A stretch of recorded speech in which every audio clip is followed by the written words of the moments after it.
So here I am in the Toscana floor plan that Pacesetter builds.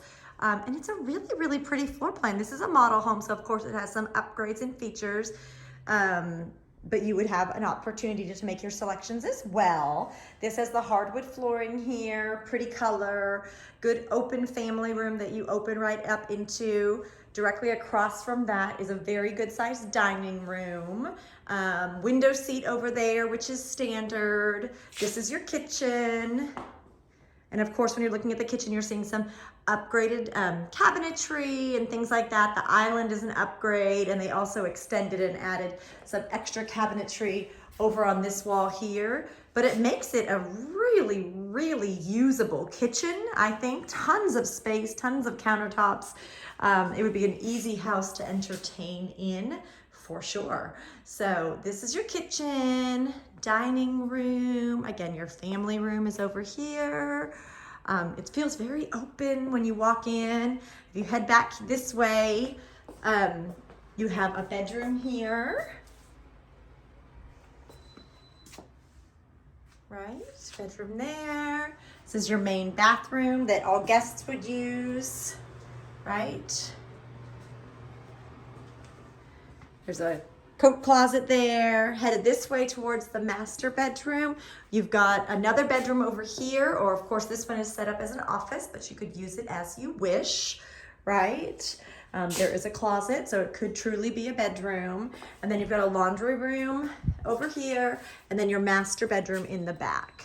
So good size master, lots of windows. You've got a window seat that comes standard. Closet over here. There is a door to the backyard. So these are those patio plans that have the small courtyard in the front, which I'll show you. But you do have access to the backyard here. It's entirely fenced, and that's included.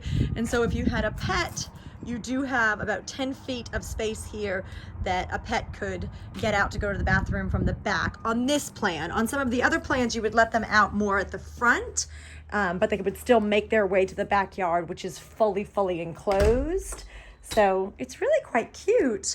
So going this way into the master bathroom.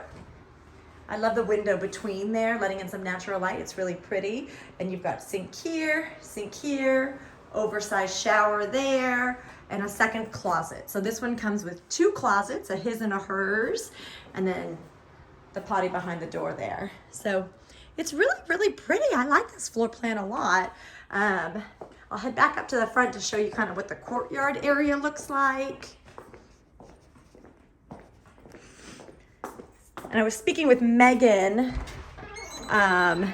in the Melissa community today, and she said that adding this pergola, if you wanted to, in the courtyard, is about $7,000. So the pergola there, right? So that's your garage. You'd park your car there in the front, and you'd kind of walk across this little walkway here past your courtyard to access your home through your main front door here. So this courtyard here would be fully enclosed. So from the edge of that pillar there, you would normally, not on this one because it's a model, but normally have a fence that goes all the way down your property line to the back there, fully enclosing everything. So you could let your pets out the front here or pets out the back in this particular plan. And so here's a little gate, metal gate in the front that closes and locks and keeps your courtyard fully secure. So let me go to the front so you can kind of just get a look at what it looks like from the outside. So here is the house, right? Little courtyard area, your little gate there. So it's really charming.